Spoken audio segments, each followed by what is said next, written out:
Hey everyone, welcome back to a Wednesday night of Criterium Racing. This is at the Columbus Crit Series in Columbus, Ohio. This is the P123 field, and you're going to notice right from the gun an immediate attack by Chris from headwinds.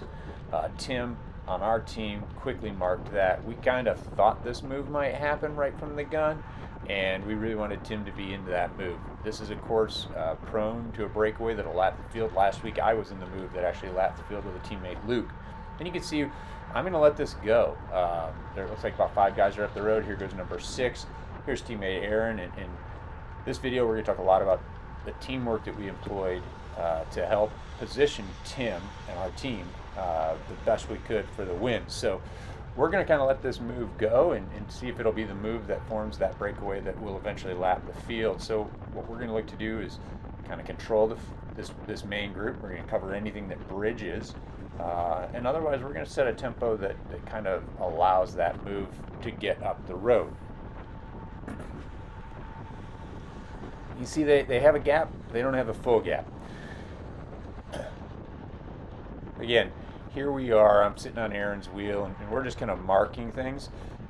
There's one rider that has started to kind of roll off the front, so Aaron and I are going to work to bridge and cover this. At first, I was going to let Aaron go. Maybe they could bridge up to that lead group. You can see the lead group just making that left-hand turn. But I start to notice that, hey, we're not fully closing down that gap. So I'm going to get up to Aaron's wheel here and give him a little bit of help. We're entering a section of the race. This is the start-finish line, and today there was a very strong headwind coming right at us here. So there's a lot of work being done on this portion of the course. The opposite side, of course, has the tailwind, and you're able to move much quicker. So Aaron gets real close to fully bridging this and closing this down, but there's still a little bit of gap. So in order to discourage this move, I'm going to jump over these 2 riders and just stitch this together and get on that guy's wheel and just take that free ride as long as he'll let me do it.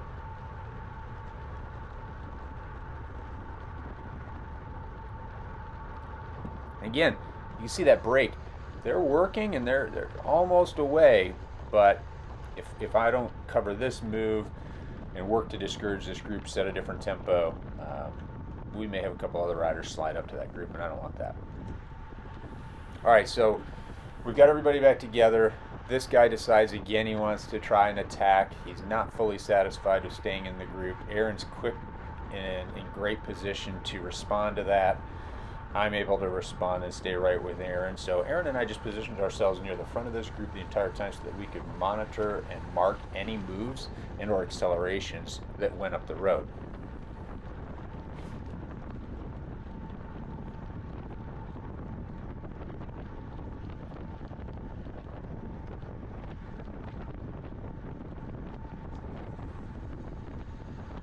If you're a rider trying to get away and maybe bridge up to the lead group, nothing's more frustrating than looking back and seeing teammates from a guy who's in that lead group just on your wheel the whole time. Rider 355 here is about to make another acceleration in an attempt to get away and start getting a little bit of a gap. He kind of did it from the front and going into the headwind section, which is probably the hardest place to do that, and you can see it was relatively easy to cover that move. Coming now into the tailwind section, my power is under 100 watts. So here's another attempt. He's going to come around the corner. I give him credit. He definitely wanted to get away. He put a lot of time into the front making these moves to get away, and we're not doing little effort here, right? I'm doing 800 and 900 watts on his initial acceleration. But again, we're going into the headwind section, and he's very strong. He wasn't able to get separation, and I was able to stay on his wheel throughout all of these attacks.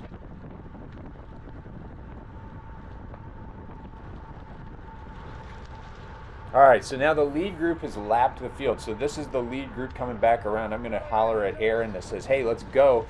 This is us, because now our role's changed. Instead of kind of monitoring the group and preventing attacks from catching up to the lead group, now our role is very different. Now we're going to be doing a different job for Tim, our rider who's on the lead lap. So I'm going to roll up to Tim right now and just kind of get a check on him. He just did a big effort with that breakaway.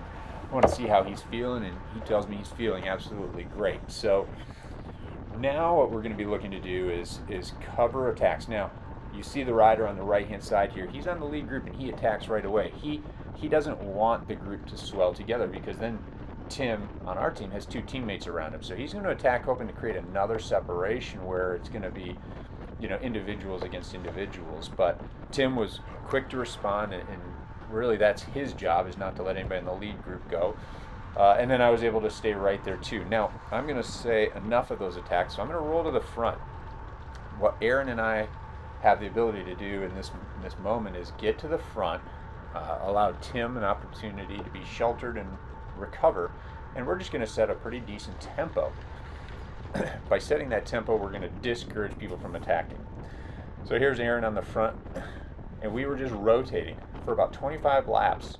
We would just take turns on the front, setting a tempo so that Tim could sit in the back and be as fresh as possible for the finish. There were a couple of times where some of the guys on the lead lap would accelerate and try to create some separation and get away, but we were able to keep those together.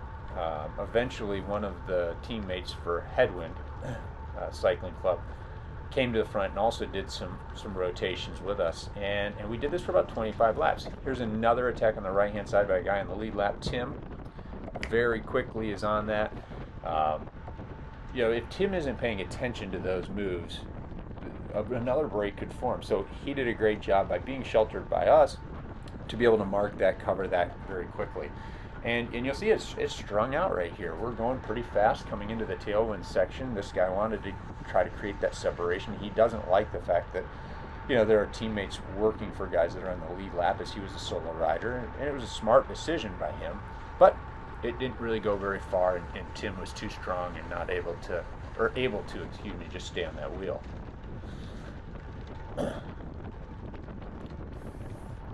I'm just kind of waiting here for a moment for it to kind of bunch up, where that kind of emphasis on the front dwindles down a little bit, and then we can move back to the front and set tempo once again.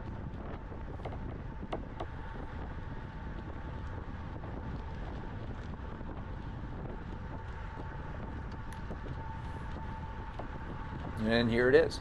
This is the time. I just take this inside line. You can see the speed has come out of the front of the group a little bit. Tim sees me coming, knows exactly what I'm going to do, and that is I'm going to go back to the front and I'm going to set a tempo and discourage any more of those attacks. All right, so we're coming down here to some of the final laps, and so I'm going to move up, get into a better position. We now are going to start thinking about lead out time. Right, this is 5 to go that we're on. So I want to get up. I want to get in front of Tim. I want Tim to be able to get on my wheel. I want to make sure that I can shepherd him through all of the remaining few laps of this race. So Tim is now on my wheel, which is really good. I'm sitting in third wheel. We haven't fully formed our lead out yet. It's a little too early. Headwind is on the front with their two guys setting that tempo. And here we go. 2 laps to go. So 2 laps to go, it's time for our lead out to come into play, and here comes Aaron. So Aaron had a fantastic race. The guy's riding so good right now. So he gets to the front. I jump on his wheel, and he's just going to overtake the Headwinds team right here. So at this moment, ETPC has control of the race. We have about a lap and a half to go at this moment. Aaron is setting a really good tempo. Nobody's trying to compete or come over the top of our lead out. Tim is sitting immediately on my wheel, and Aaron's got to go through about 2 more turns. Hard part though is this is the Headwind section, and he has now done a full lap at this pace, and you can hear Tim in the background yelling, dig, dig, dig. Aaron starts to open up the inside a little bit, and I'm thinking that's because he wants me to pull through. So I pull through a little bit early, and I start setting the speed and the tempo for Tim. My goal is to get him through the next 2 turns. And you can hear Tim behind me. He does a great job as the finisher of communicating. He's telling me, get left, more left. So I'm all the way to the left. And I'm starting to gas out a little bit here, and then out of nowhere this kid comes flying over the top of Tim and I, carrying a ton of speed into that section. They go through the start finish. Tim ends up in second place for the day.